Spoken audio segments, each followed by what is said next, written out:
રી રિલીઝ ફિલ્મનો ટ્રેન્ડ એટલો બધો વધી ગયો છે કે હવે બીજી બે ફિલ્મો રી રિલીઝ માટે એનાઉન્સ થઈ ગઈ. એક છે સુપરસ્ટાર વિક્રમભાઈ ઠાકોરની અને એક છે સુપરસ્ટાર હિતેન કુમારની. વાત કરીશું એના ઉપર જ કે આ બંને ફિલ્મો કઈ છે અને ક્યારે રિલીઝ થવાની છે. તો વિડીયોને અંત સુધી જોજો અને હજુ સુધી ચેનલને સબસ્ક્રાઇબ ન કરી હોય તો તમારા ભાઈની ચેનલને સબસ્ક્રાઇબ આજે જ કરો આવી ખબરો માટે. તો અત્યારે બોલિવૂડ હોય કે આપણી ગુજરાતી ઇન્ડસ્ટ્રી, રી રિલીઝ ફિલ્મોનો ટ્રેન્ડ ચાલી રહ્યો છે.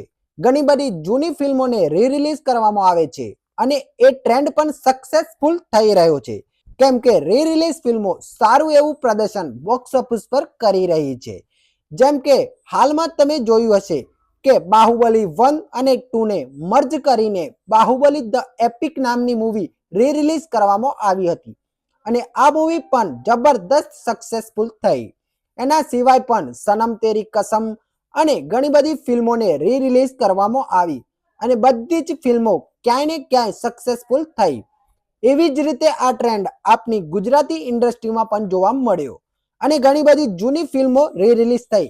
જેમ કે હિતેન કુમારની જ એક ફિલ્મ મૈયરમાં મનડું નથી લાગતું ઘણા વર્ષો પછી રી રિલીઝ કરવામાં આવી અને આ રી રિલીઝ ફિલ્મને થિયેટરમાં બહુ દર્શકો મળ્યા અને જબરદસ્ત કલેક્શન કર્યું. કોઈ ઓફિશિયલ ડેટા નથી, પણ મૈયરમાં મનડું નથી લાગતું મૂવીને રી રિલીઝમાં લગભગ 40 થી 50 લાખની આજુબાજુ કલેક્શન કર્યું અને એક રી રિલીઝ ફિલ્મ માટે જબરદસ્ત કલેક્શન કહેવાય.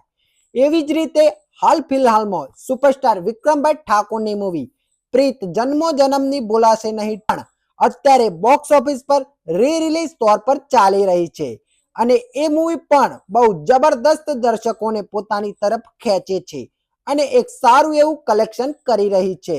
લગભગ અત્યારે ઓફિશિયલ કલેક્શન રી રિલીઝ ફિલ્મોના તો નથી આવતા, પણ એક અંદાજો લગાવીએ અને રિપોર્ટ્સનું કહેવું માનીએ તો લગભગ આ ફિલ્મે પણ 20 લાખની આજુબાજુ કલેક્શન કરી નાખ્યું છે. તો ભાઈ આજ કલેક્શન જોઈને અને રી રિલીઝ ફિલ્મોનો ક્રેઝ જોઈને હવે બે નવી ફિલ્મો એનાઉન્સ થઈ છે.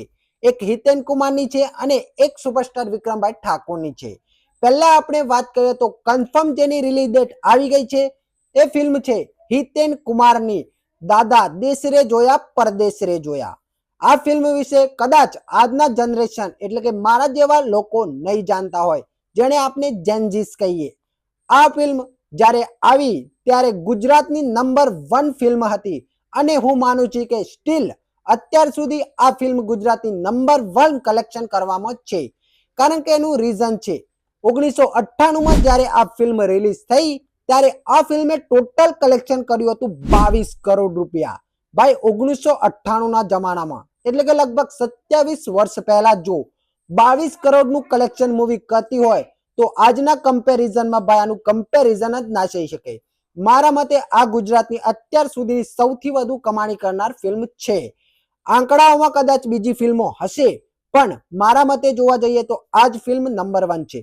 તો જ્યારે આ ફિલ્મ રિલીઝ થઈ ત્યારે કદાચ મારો જન્મ પણ નહોતો થયો અને મારા જેવા ઘણા બધા લોકોનો જન્મ નહોતો થયો. એ વખતે આ ફિલ્મને આપણને થિયેટરમાં જોવાનું એક્સપિરિયન્સ નહોતું મળ્યું, પણ આપણને હવે એક ગોલ્ડન ચાન્સ મળી રહ્યો છે ગુજરાતની એક કલ્ટ ક્લાસિક મૂવી એટલે કે દાદા દેશ રે જોયા પરદેશ રે જોયાને થિયેટરમાં એક્સપિરિયન્સ કરવાનો.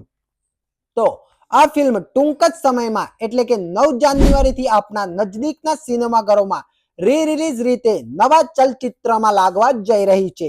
તો હું આ મૂવી માટે બહુ એક્સાઇટેડ છું અને હું તો જોવા જવાના જ છું.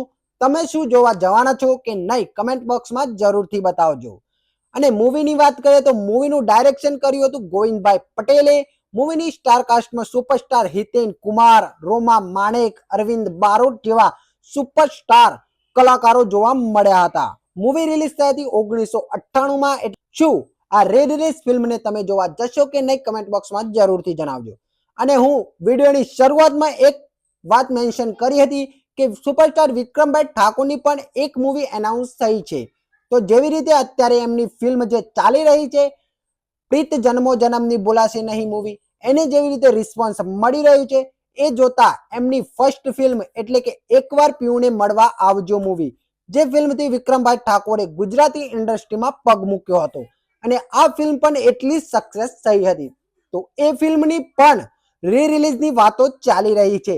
હજી કોઈ કન્ફર્મેશન આવ્યું નથી, પણ ટૂંક જ સમયમાં આ ફિલ્મ પણ એનાઉન્સ થવા જઈ રહી છે અને જેવી એનાઉન્સમેન્ટ થશે તો તમને ઓફિશિયલ અપડેટ અમે આપતા રહીશું. અને લાસ્ટમાં તમને એક સવાલ કે તમે વિક્રમભાઈ ઠાકોરની કઈ હજુ બીજી મૂવી રી રિલીઝ જોવા માટે ઈચ્છુક છો? કમેન્ટ બોક્સમાં જરૂરથી જણાવજો. અને જમી લીધું હોય તો હાથ ધોવાનું ના ભૂલતા અને આપણી આજુબાજુ સ્વચ્છતા રાખવાની જવાબદારી આપણી છે. તો સ્વચ્છ રહો, ખુશ રહો. જય હિન્દ.